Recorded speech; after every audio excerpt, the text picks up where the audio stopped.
God forbid.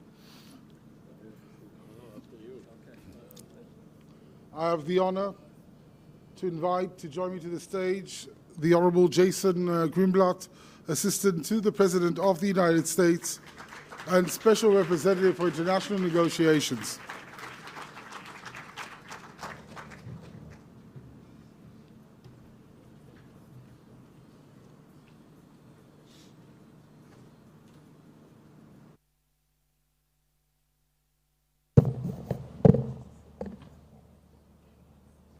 I should not do that. Yes, sir.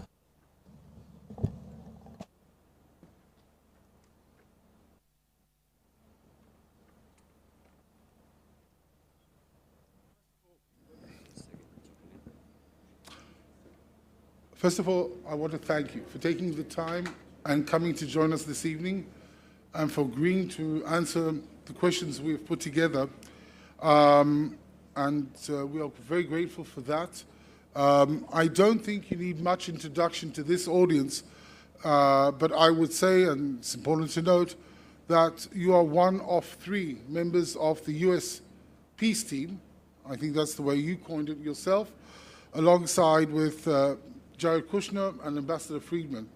And we are very keen on hearing what you have to say, especially as you just returned. You're on your way home from Manama. Before holding this conversation, as a short disclaimer, we agreed that there are no limits to the questions, but that you could not enter and discuss in detail the details of the political vision of the deal or the proposal that you are putting together as we speak. So we won't waste our time. I will not ask you questions about the specifics of final status, core issues like refugees, Jerusalem, security, and settlements.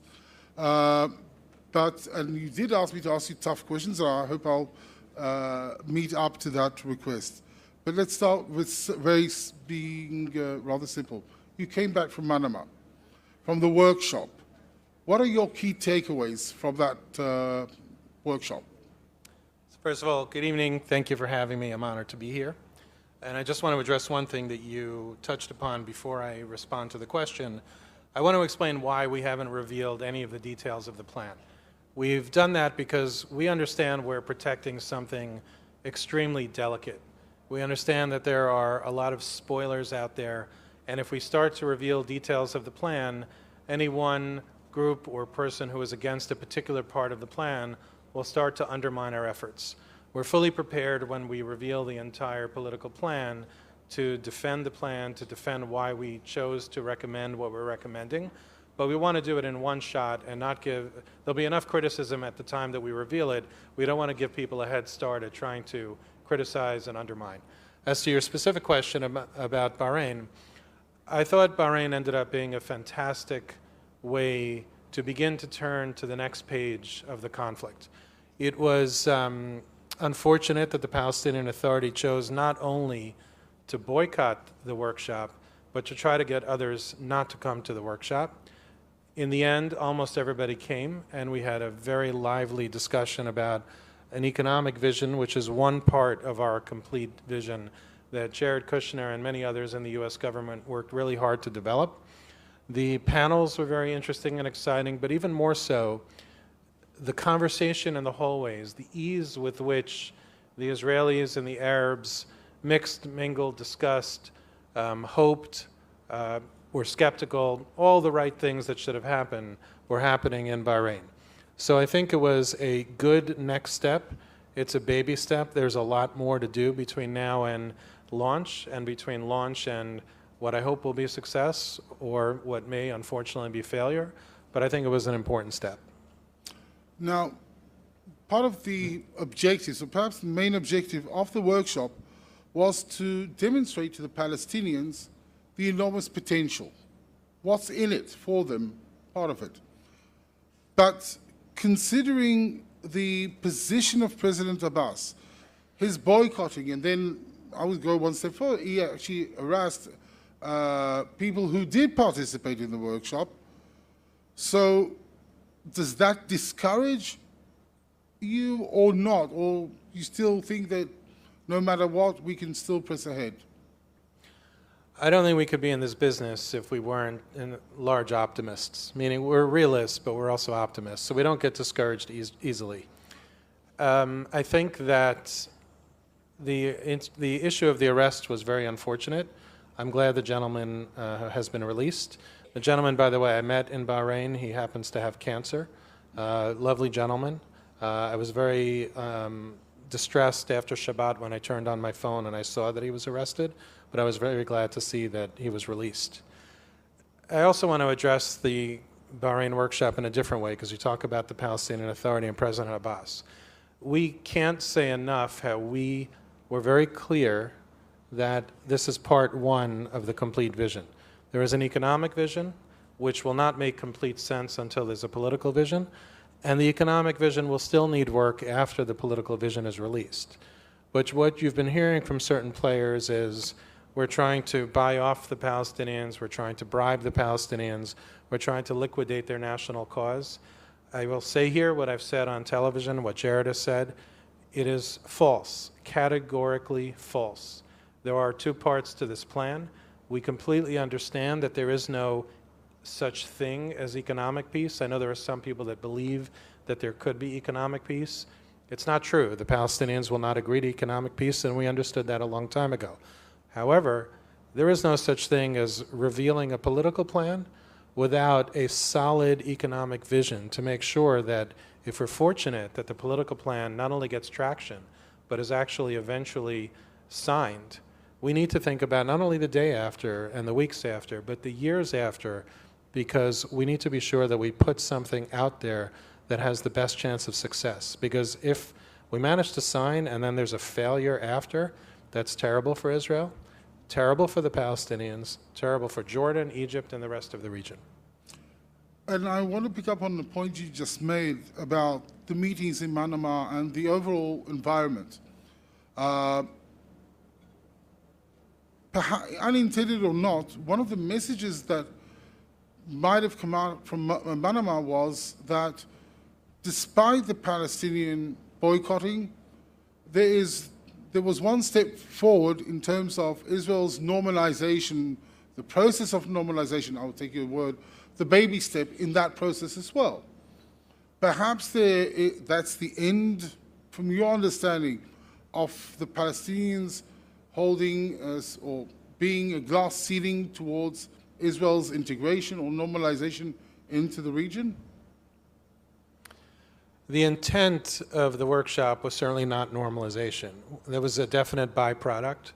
One of the most interesting things that was a side part, nothing to do with our workshop, was the interview by the Bahraini foreign minister. Barak Ravid and other journalists got to interview him. And for those of you that didn't watch that interview or read that interview in other periodicals, I think the Times of Israel, I forget what the third one was, those messages from the foreign minister are very, very important. So we didn't host the workshop for that interview. We didn't create that interview. He did that on his own, I'm sure through the efforts of those journalists. But certainly that is a benefit. I think you first saw this happen when we hosted the conference in Warsaw back in the winter, where we were talking about how Iran is the threat to the region. That too, some people may say it's normalization, and of course that's a good byproduct of that particular conference that was run out of the State Department by Secretary Pompeo. It's important to have that normalization. It's important for the region and for the Israelis to feel more and more comfortable with each other. But we also don't want to lose sight of the goal. The goal in the case of Warsaw was to talk about Iran, and in this case it was to reveal part one of the overall vision. All right, so let me touch on one aspect that was rather interesting in the economic vision you unveiled there, and that was the objective. You stated that one of the main missions would be to facilitate the integration or integrating the West Bank back with the Gaza Strip. And part of the plan also talks about the transportation corridor between the West Bank and Gaza. I'm curious because from an outsider perspective, if you look at the position of the current Israeli government, you're not always certain that integrating the West Bank with Gaza is a high priority. What was the feedback you received, and and in a way, it already was one aspect of the final plan, perhaps. What was the feedback you got from the Israeli side about the transportation corridor? Let me zoom back a little bit. We tried very hard in this vision, in this economic vision, not to touch on any politics. That particular issue was one that crossed the line a little bit. We chose to put it in there for two reasons. Number one, on the Palestinian side, it is important. The Palestinians of the West Bank and Gaza, different though they may be, historically they have differences, etc., they're interested in an integration, and it also is necessary for the success the day after, and as I said, the weeks and months and years after. However, on the Israeli side, where we got pushback was twofold. One, a little bit political, fine. If Israel doesn't agree to it, then it won't be there or there won't be a deal, meaning every particular aspect is going to have to be agreed to by the Palestinians and Israel. If this is one aspect of the plan that doesn't work for Israel, it's Israel's decision. But most important, the pushback that we got was security. It surprised me because there has been no shortage of comments from Jared, from me, from David, from President Trump, Secretary Pompeo, Ambassador Bolton, that Israel's security is first and foremost so heavily thought of in this plan. Of course, we're not suggesting any corridor whatsoever that doesn't completely make Israel comfortable, that it will not be a danger to Israel. And by the way, even if Israel was willing to take a risk on that, they wouldn't, and we wouldn't ask for them to do it. It's not good for the Palestinians if the security isn't controlled. So the twofold test to that corridor is it acceptable to the Israelis? And can the security be guaranteed? All right, and I'll take that point because in your speech to the Israel Hayom Forum on Thursday, you spoke about the challenge of creating a balance between Israeli security requirements and Palestinian aspirations. You also pointed out that the parties should abandon unrealistic and unworkable solutions. So could you tell us, perhaps give us some insight, some understanding of what would you see as realistic expectations of both sides? How do we, because you clearly say that people have to abandon unrealistic expectations. What do we have to abandon? It's a challenging question without revealing portions of the plan, but let me use security as the example.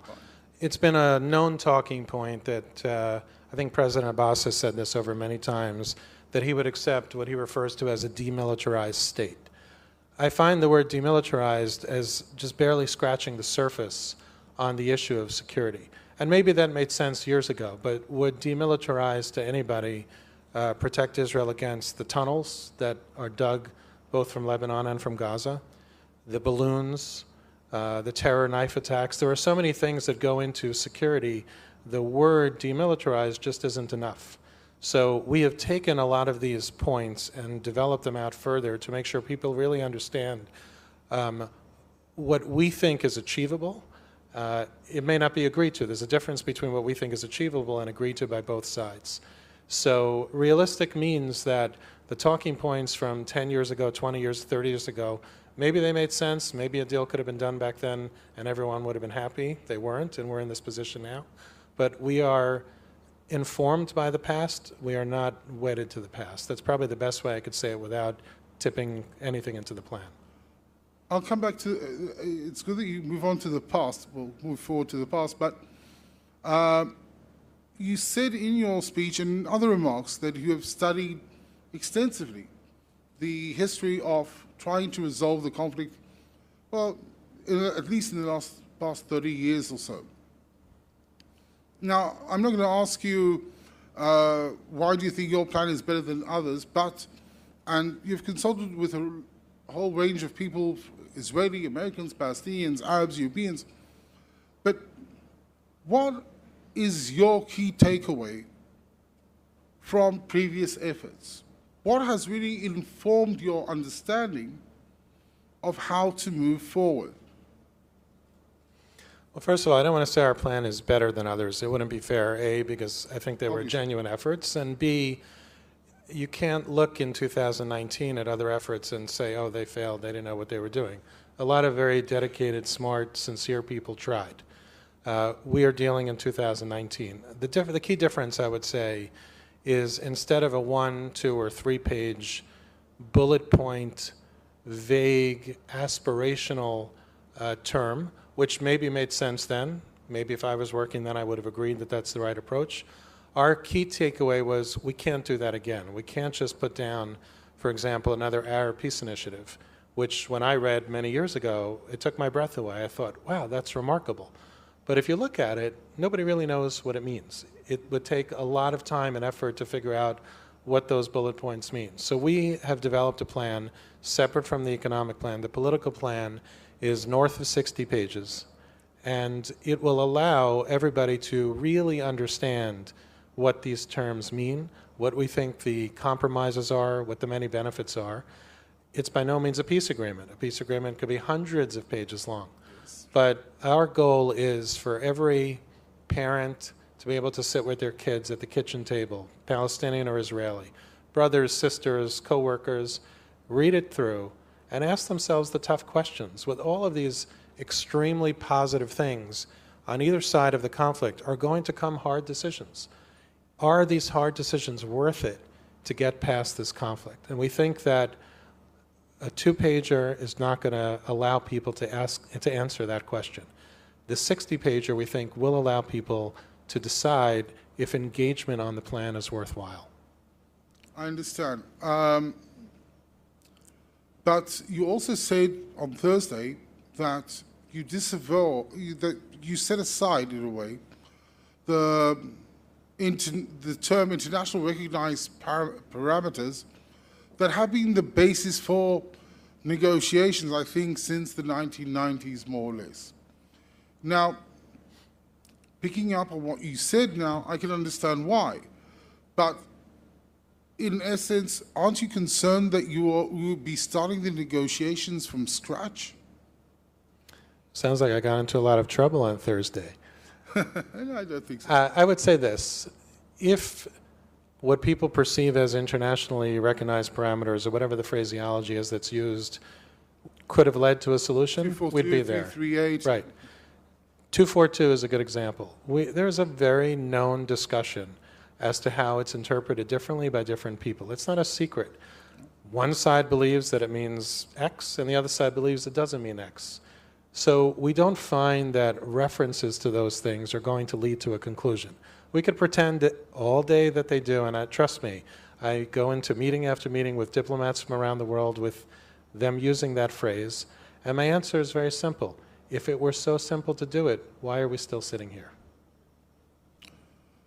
You candidly pointed out that there are no guaranteed results. That's what you said also when we started our conversation this evening and also on Thursday evening. And over the past few years, I think you've become an expert on the Middle East, on how the Palestinians, how the Israelis are thinking, what thoughts they have about the conflict, about their relations, how the Arabs are thinking about the Israeli-Palestinian conflict. But what happens, in your opinion, if this U.S. initiative does not work for whatever reason, whether Palestinians reject it, whether Israel doesn't accept part of it? The reasons are not the point, but what would be the implications, region-wide and locally, if we don't use or exploit this opportunity? So first of all, I don't think there are any experts, and I'll tell you why. I could sit with a well-informed person on the right and a well-informed person on the left. I could sit with a well-informed Israeli and a well-informed Palestinian, whatever it is, and they both know a tremendous amount, and they both have a lot of experience, and they know the conflict inside and out, but they actually come to a different opinion. So which one is the expert? In theory, they're both experts, but they have the opposite conclusion. So that's just number one. There's a lot of well-informed people, but I think a lot of it, and you framed your question correctly, is what is my opinion? They're really opinions about the conflict, not experts. And that doesn't mean, I'm not denigrating anyone. They're all brilliant people, devoted people, but they come at different places on this. What happens? I think that we have a unique president in a unique time. Never before has there been not just what people refer to under the table, but now over the table engagement between Israel and the region. We have Iran that has coalesced everybody together. Everybody's nervous about Iran in the region. Everybody wants to make sure that they are working together to fight Iran. That doesn't mean that the Arabs are interested in abandoning the Palestinians. They're not. To a country, they want to help the Palestinians. But this president is a huge, and I said this during the campaign, by the way. I didn't realize I'd be in this role when I said this. He is a huge Israel supporter, and when I said it, people didn't know what I knew. I've worked for him now for 22 and a half years. I think it's borne out what I said. But he also wants to help the Palestinian people. So for Israel and the Palestinians in the region not to take advantage of this unique president at this unique time would be a shame. Having said that, I was in a meeting the other day where somebody used a euphemism I never heard before. Maybe it's a metaphor, I guess. Jason, it's very important to keep the bicycle moving, keep the bicycle moving. I said, it's nice to keep the bicycle moving, but we have to recognize that if we fail, the bicycle is going to fall. And it's going to sit there until someone else picks it up. And it's not going to be just one group, meaning if we fail, the European Union cannot do this by itself. The United Nations cannot do this by itself. Any particular country cannot do it by itself. The U.S., I don't think I have a single person that's ever told me in 2.5 years that this mission has to be U.S.-led. But similarly, the U.S. can't do it alone. We want everybody to join us at the right time. And we hope the bicycle doesn't fall. I understand. In the past 2.5 years, you've traveled the region. And you've gained a perspective and an opinion, following up on what you just said. How do you assess the stability, the security of the region itself? Are Israel and the United States doing enough to provide regional peace and security? Is there something more we could do, the United States could do, the European Union for that matter?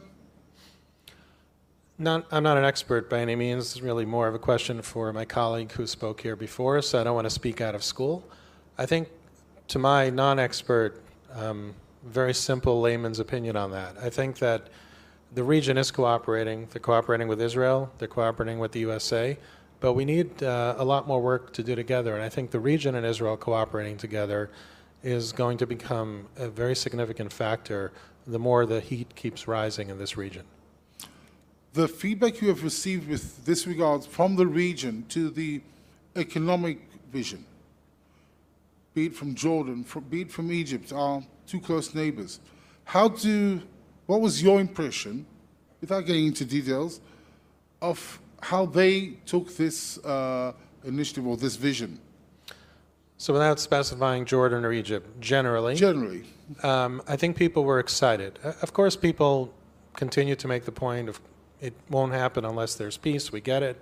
But they were not only excited about what was developed by Jared and the team, they were also excited to hear from real business people, very significant people, Steve Schwartzman, Mohammed Alibar, and others, how achievable this could be if there's peace.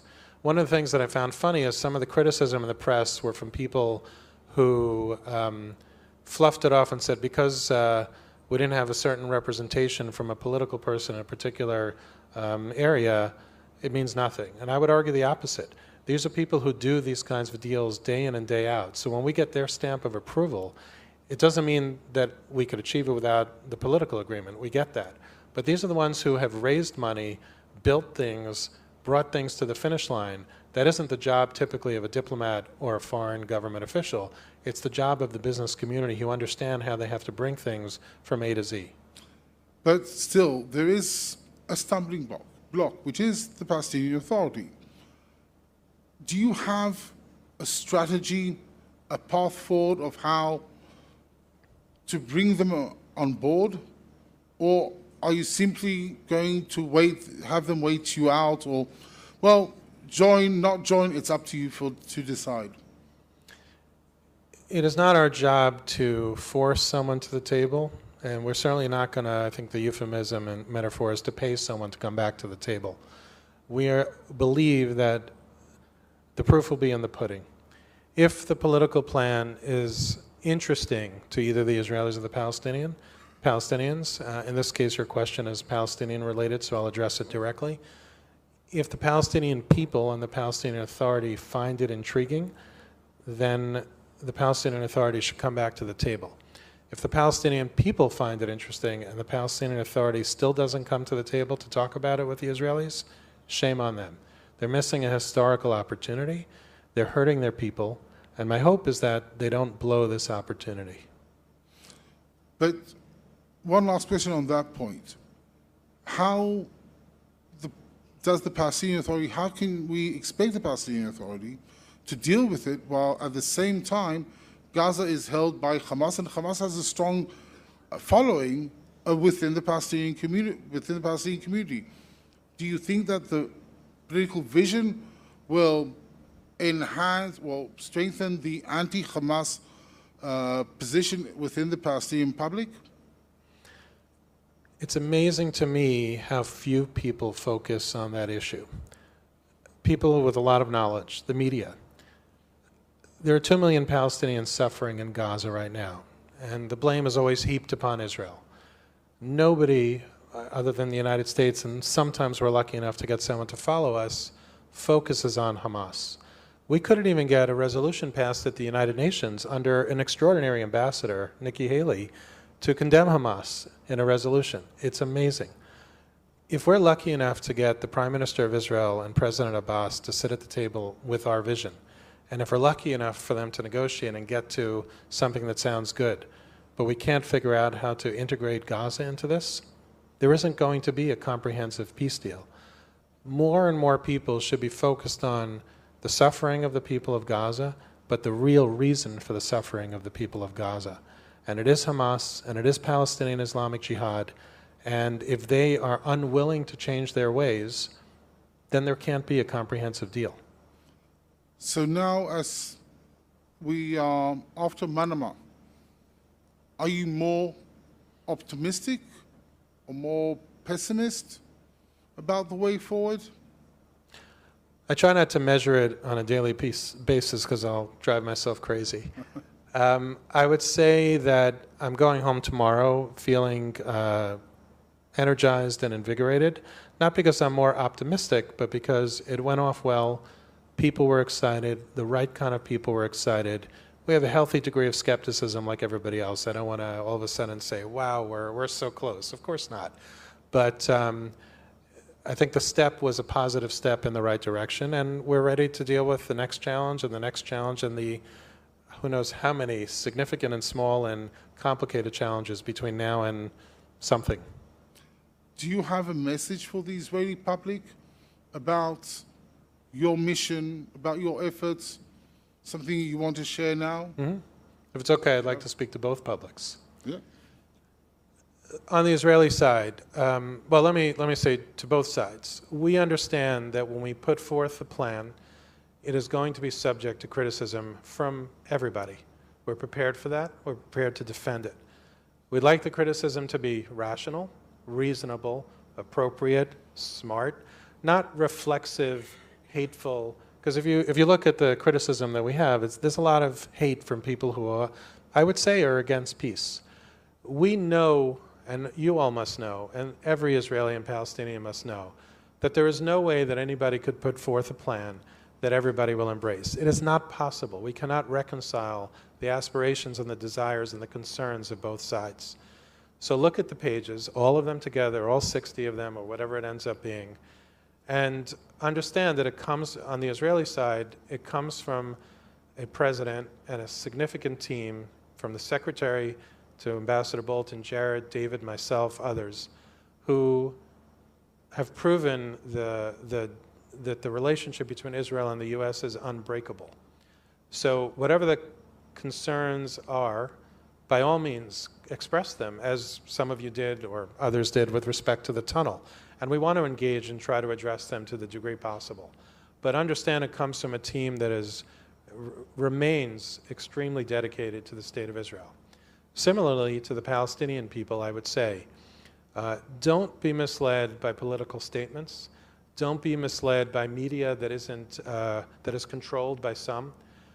Don't take our U.S. policy decisions that are either grounded in law, like the Jerusalem recognition, the move of the embassy, both of those based on a 1995 law that every presidential candidate since then promised, but only one had the courage to do it. Only one was bold enough to do it. And by the way, he made that promise multiple times during the campaign, so it should not have come as a surprise to anybody. Don't focus on our policy, focus on the vision. And just like the Israelis, there are going to be some great things in this plan, and there are things that you're going to have to ask yourselves, is it worth the compromises? I truly believe that all of the talking points of the past will not lead to a deal, and that is why there is no deal. I'm not arrogant enough to say that our deal will work either, but take it seriously, encourage your leaders to engage with it, and the only way peace will come, and this is back to both audiences again, Palestinians, Israelis, and frankly the region, the only way peace will come is by Israelis and Palestinians negotiating, their leadership negotiating directly and together, because none of us have a magic wand to make this go away. I want to thank you very much for taking the time to joining us this evening. I want to thank the audience for keeping up with us. Thank you very much. And derech tzlicha. Also tomorrow back home, Nisiya Tova, but also derech tzlicha. Bring us peace. Thank you very much. Thank you so much.